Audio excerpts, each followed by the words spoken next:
Hello, welcome to whatever this is. The patch notes for friends and foes just hit, so I'm gonna read through them. I have also downloaded the patch, so I'm gonna go in and look at all the champions and give my brief thoughts on those. Probably gonna be a little longer than the Wild Mutations video, but there's like 15 champions to talk about, so let's get to it, shall we? So first, if you don't know what's coming in this update, the major features are 5 new champions and 3 new bosses. Talos and Arcus, who replace Daedalus and Fel on some runs, and then there's a new Seraph variant. We'll see what those do. It looks like after I read through the general gameplay changes, I'll go open the game and we'll talk about the champions. Let's read what the bosses do. So Talos attacks before Relentless, and her strikes give her benefits. It's basically Daedalus bombs, right? It's basically just Daedalus bombs on a random floor. So it's not that crazy. It's just that you can't stop that damage, which I'm sure is going to lead to me going, well, if she attacks this floor, I die. And then I die and go, okay. Well, Arcus, Darkness Incarnate, summons Dark Shards, a unit you have to counterplay to survive. Not really much information for me to talk about there. We'll see. We'll see what that's like. The Dark Shards could do anything. I don't know what they do, so that's something that we'll figure out as we go. And then Seraph the Patient. Seraph that attacks before the Relentless phase and applies melee weakness, a status effect that increases combat vulnerability. So this boss, Seraph the Patient, is either going to be not that big of a deal, or he's going to be a nightmare based on what spawns with him. The really interesting thing about them adding in 3 new bosses is that I'm not going to know what to expect from combats for the first time in like 300 hours.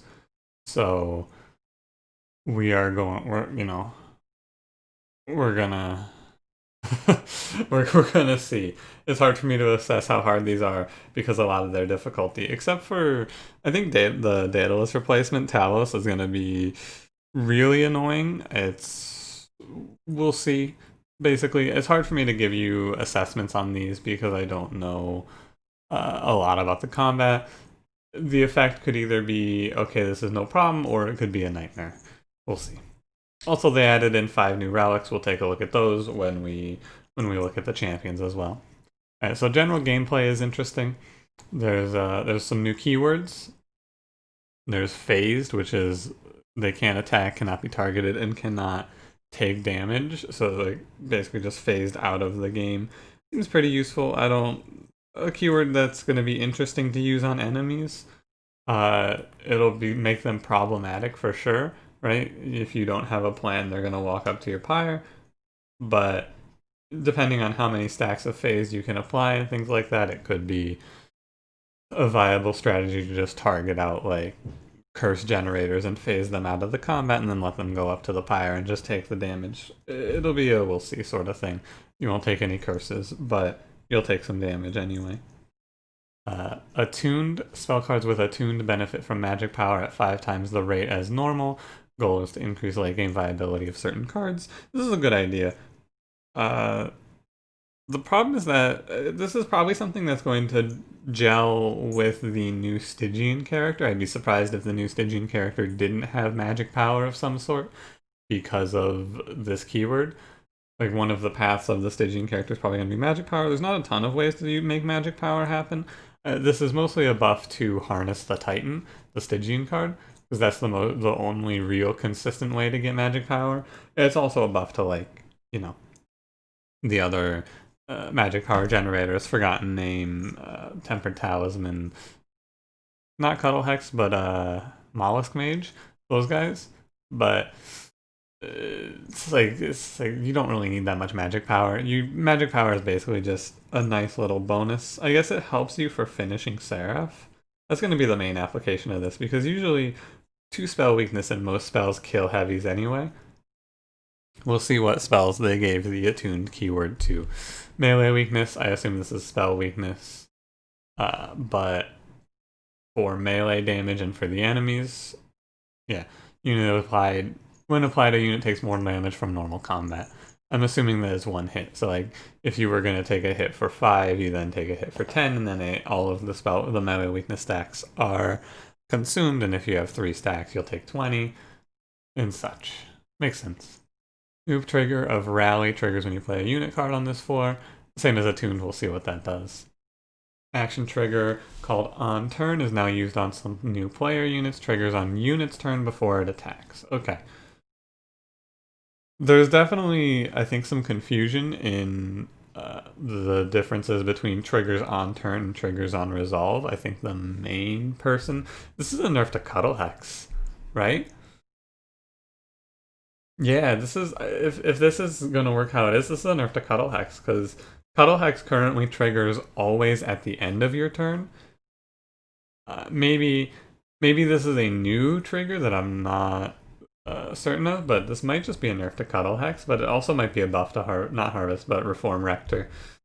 We'll see how that one works as well. That's going to be one that you have to pan out and see is like, oh, is Cuddle Hex worse? Ah, well, I'll take the Cuddle Hex nerf to make Reform Rector feel slightly better. Playing with a random primary or allied clan and you restart your run from the pause menu, the clans will now be re-randomized. Okay. Shield Stone damage shield stacks increased 2 to 3. What is this? Shield Stone. Oh, the Shield Stone from the shop. 3 damage shield, okay.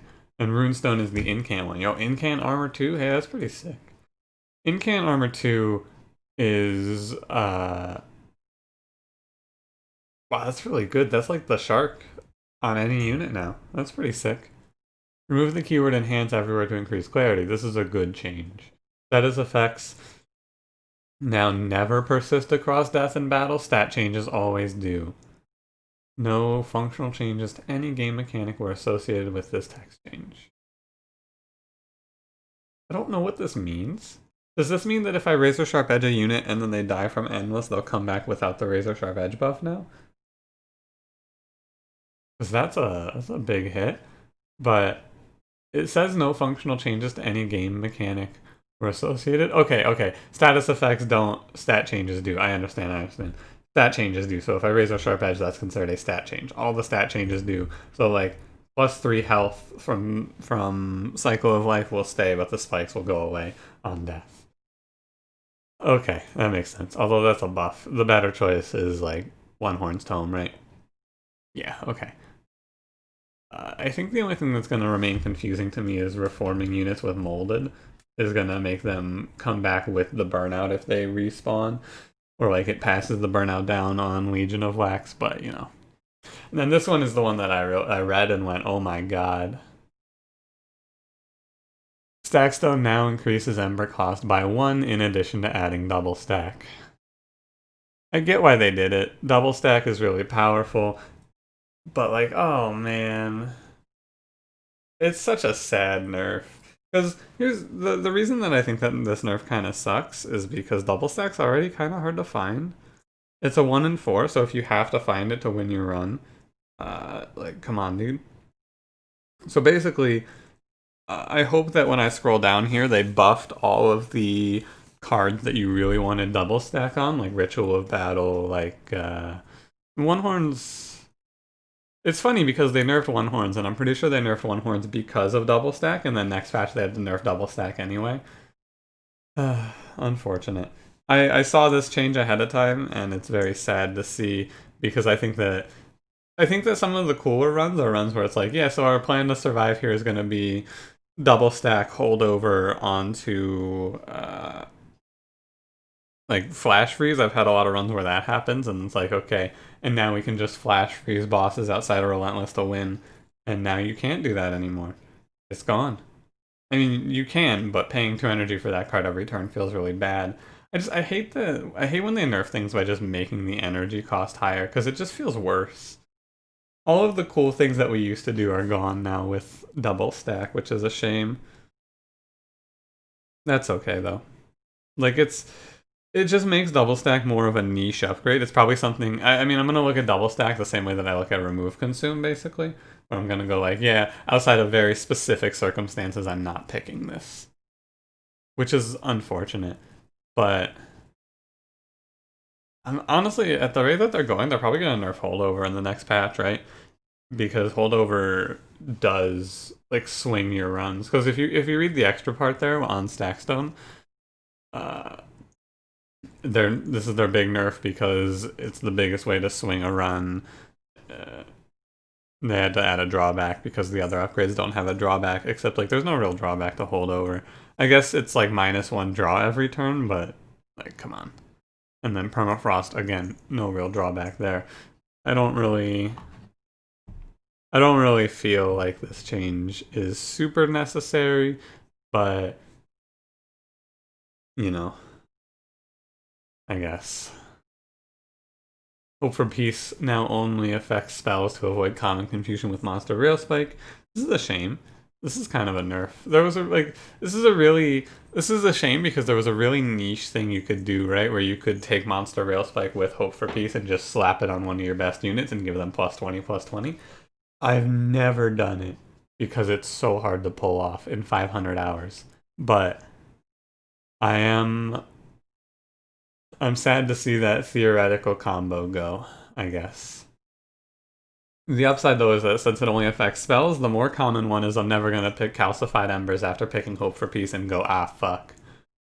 Or I'm not going to have the 50% Consume Relic plus Hope for Peace, and then they're going to put a curse in your hand, and it's like 50% of the time, because those curses consume now, they just don't consume, and you draw those curses again anyway. So this is a good change overall. It's a shame, but it's a good change. This could have, yeah, like this is a good change. It's just a shame I'll never get to pull off the Hope for Peace Monster Rail Spike combo. Alright, and then the gameplay changes are pretty quick here. Hellhorned Impressive is now attuned. This changes very little for Impressive's power. Fuck you, Impressive. You basically take this card just to sacrifice him. So the attunement doesn't really make that big of a difference here. Ritual Battle Rage gain increased from 8 to 10. This makes it feel a little less bad after the double stack nerf. Sure, I might pick this card and play it for 3 now. But one of the big things about Ritual Battle was giving it -1 double stack and it wins you the game. And now it doesn't because that's way too expensive. 2 energy versus 3 energy is a big gap. So, you know. The Ritual Battle is a card that did get hit pretty heavily by that double stack nerf. Branding Right also gets hit, but I think I stopped putting double stack on Branding Right because I started giving it holdover instead. I think Hellhorn hurts the most from this, but yeah. Awoken Sting damage increased from 5 to 10. Sure, I guess. I might pick Sting over skipping now, but it's close. I'll try picking Sting instead of skipping. It's not better than any other card, but it's not like, maybe it's not worse now. 10 damage is kind of nice. Titan's Gratitude damage reduced from 30 to 25, and the card is now attuned. Sure. I'm not going to be using Titan's Gratitude as my big finisher, I don't think. But we'll see. Ice Empire and Crypt Builder are attuned. Ice Empire is attuned? I don't know, I guess. If I was going to expect a card to be attuned, I was going to expect Ice Storm to be attuned, because that makes sense. Or like the 3-hit one, Ancient Synergy. They'd get pretty powerful, but also, wouldn't that feel right? Like you go in on magic power and then those cards start to go off. I think that would feel right, but whatever. A new keyword for Soulguard the Martyr, who I didn't even know what this guy's name was. Like, I knew Primordium, I knew Shardtail Queen. I had no idea what the Stygian person was. No clue. Alright.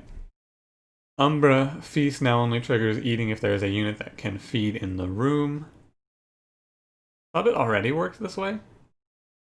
Oh, I think it kills the morsels, but they don't give buffs if you feast. That is maybe it. And then new keyword of buffet. Buffet can be eaten more than once. Primordium is the only unit with buffet. Yeah, expected. I knew about this keyword coming up. The new champion is like a morsel that you can eat multiple times from what I hear.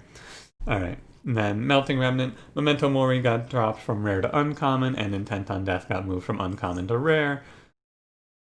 I guess. I mean, it just makes the really fun Intent on Death combos significantly harder to find, which is sad. This is a change that makes me sad. Yeah. Paraffin Enforcer's health increased from 15 to 25? Why? Is Paraffin Enforcer supposed to be a tank? I, I was hoping that in this patch, the melting units would get changed, so I wasn't so confused when playing melting on what they were doing. And they weren't. They were not. Uh, what the hell? What is that? Alright. I guess. I mean, it's a buff, but I'm still not picking Paraffin Enforcer. Maybe I'll pick him as a tank? I don't know.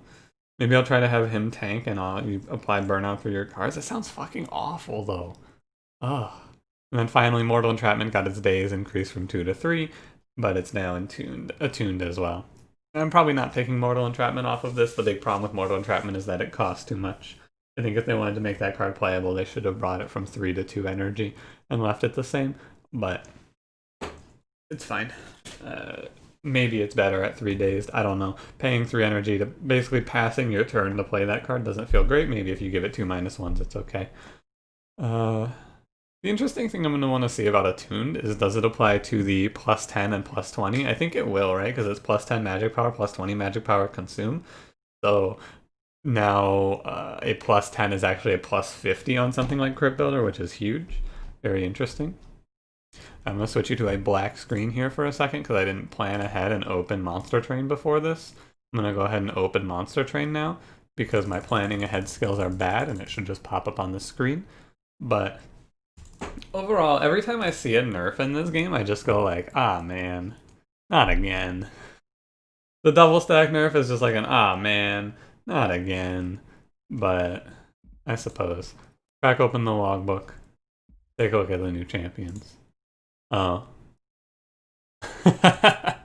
Alright, never mind. We're just going to look at the artifacts, and then I'll talk about the champions. I'll probably bring back the Monster Train discussion series and talk about these champions.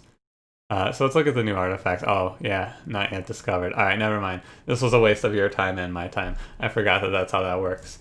So I guess I'll have to play the game a little bit. I don't know how the new champions are. I will probably make videos on them after I've played with them for a little while. Probably a Monster Train discussion style video for each of the champions, but I'm not going to make that super fast. I wanted to give first impressions, but I am not able to. So that's fine. Understandable. New patch is cool. New content's cool. We'll see how it feels. The attuned keyword is really interesting, I will say. I think that that's a nice change. I'm looking forward to playing around with that. The nerf to Doublestack is going to leave me upset for multiple weeks until I get over it, like what they did to Shadow Siege, and then it just kind of goes away from the game for me, I imagine. And then I don't know, is there anything else really to even talk about there? I'll have a link in the description if you want to read these patch notes yourself. Yeah, nah. Attuned is cool. Paraffin Enforcer is still fucking confused. Like, I don't know what Paraffin Enforcer is still. And RIP Doublestack. Thank you for watching. Feel free to leave me a like if you liked. Subscribe if you want to see more. I will see you in the next one. Have a good one.